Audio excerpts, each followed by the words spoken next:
Yes, I'm in the Royal Square and I'm talking to the pigeons, as one does. And I'm here primarily to try and nab candidates for the election as they go in. There'll be a few of them. I'll see who I can catch. I don't know who I'm going to catch. And we'll have a word with them, but just a word about the process, that sort of thing. So we'll see what we can find. Well, my first victim, lo and behold, is a new candidate, David Moore, well known for his coffee sales and so on. You're about to go in and register? Absolutely, yes. So I've got my sort of proposers and seconders. I can't quite show you those because they're all top secret, as it were. So I've got my 10 proposers. So that's the first hurdle I get over. I've got my photograph on the way into the greffier, and also a 500 cut-down version of my manifesto. Is that difficult to do 500 words? You know what, it's very challenging because you start off writing a manifesto which is a few thousand words long, and then what you've got to try and do is cut it down so that it still makes vague sense to anybody who's going to read that casually. Who's going to read it? And yes. You don't know who's going to read it. And you don't know who's going to. And in fact, I just wonder how many people actually do read it. And it was interesting, looking back on 4 years ago, the different approaches taken by people. So some people just did a bleh, here's 500 words of, and you didn't want to read it even when it started out. Other people are very clever with it, nicely highlighting the titles and stuff like that. You get this specific now constituency circulation by the graph. It only goes to the constituency. Yes, yeah. So you don't know who's going to vote. There's a small number that do vote. Yes, yeah. To target them is impossible. Yeah. The previous years, it was an all-island publication, yeah, so you could pick and choose to go through, and of course there was the senatorial element which gave you could pick, try to get the football pools, weren't they, trying to pick the exactly. It was a sort of almost enjoyable.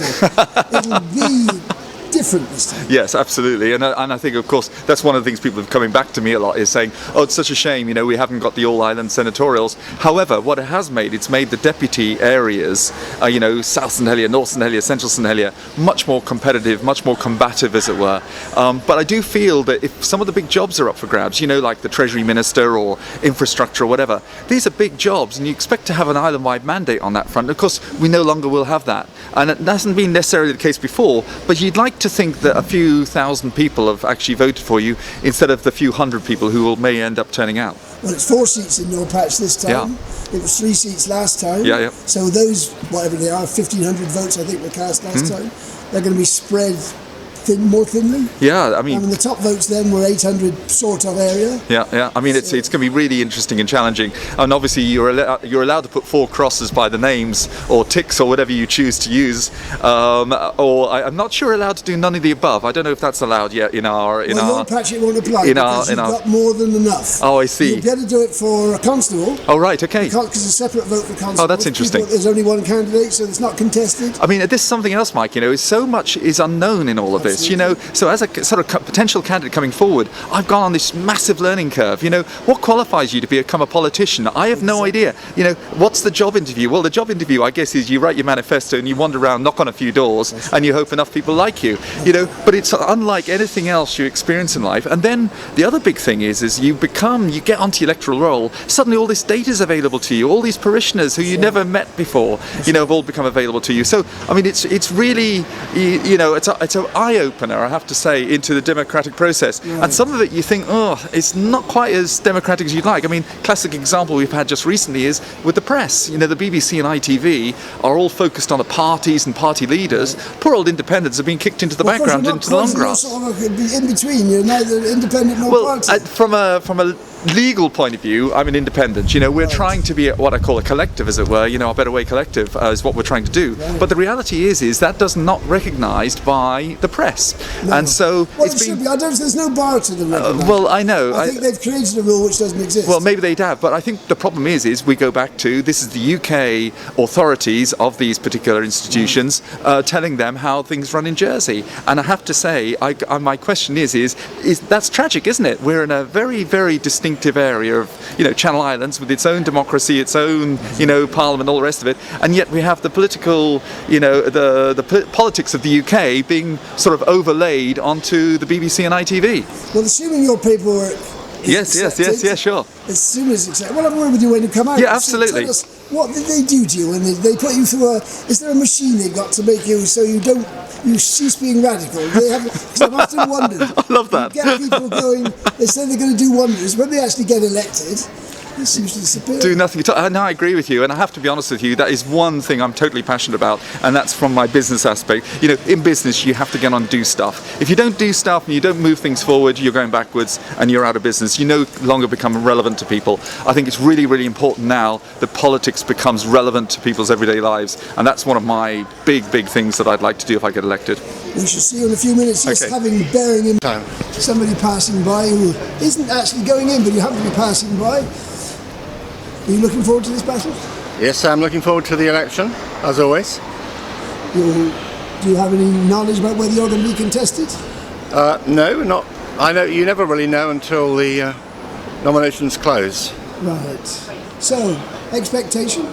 Would you enjoy a battle? Would you enjoy a confrontation? Yeah, it's good to have a chance to put your manifesto out and have it tested by the public.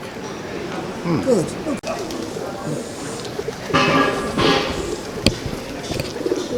Well, my first little victim has had a bit of a setback. Thank you, Mike. Yeah, I have. Yeah.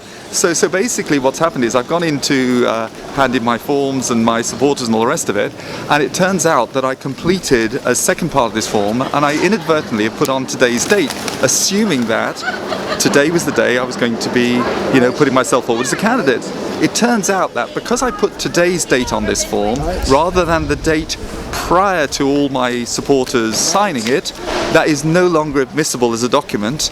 And I did point out that all I need to do is to go away, reprint the document and redate it, but apparently now they know I can't do this. I now have to get my form completely re-signed by all 10 people. What a faff. So it's extraordinary, isn't it? It's absolutely extraordinary, and it's not even allowable. They apparently sent somebody else away to do this, so you have to start. They've already had somebody else having the same problem as well, so you have to start all over again. And yet it's so easily overridden in today's technology, and yet that's not allowed at all. I thought they were going to reprint it in there for you, just sign it again. There we go, Mike. So that's my first thing. So I'm going to have to go back to all my supporters again, get the form signed out. I have until Friday to do it. Look, on the bright side, I might be here on the next time you come and get 2 interviews. Well, who knows, Mike. There we go. That's the absurdity of it all.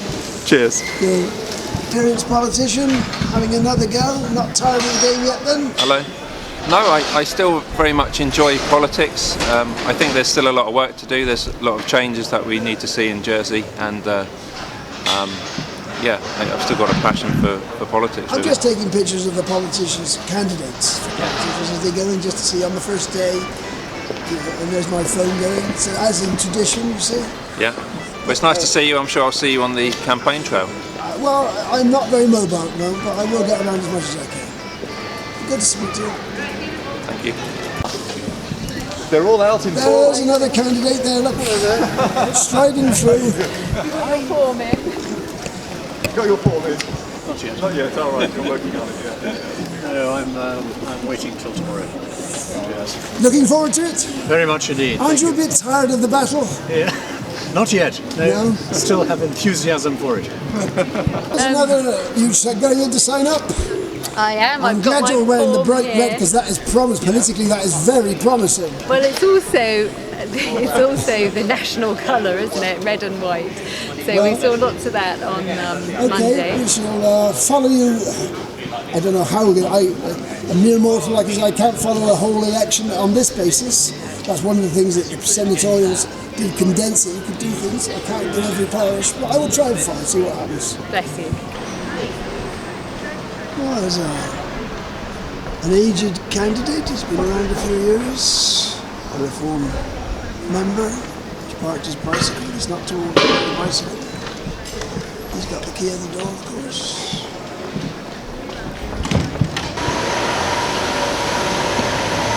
This is the famous door into the States, which States members usually use, those who are elected. And he's got the nice royal crest over the top to give it royal authority.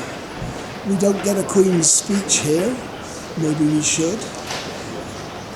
Now there are, I don't know how many candidates there will be, over 100 I expect. 49 will be successful, we presume. So 49 will get the key to that door, and we shall see what will happen after that.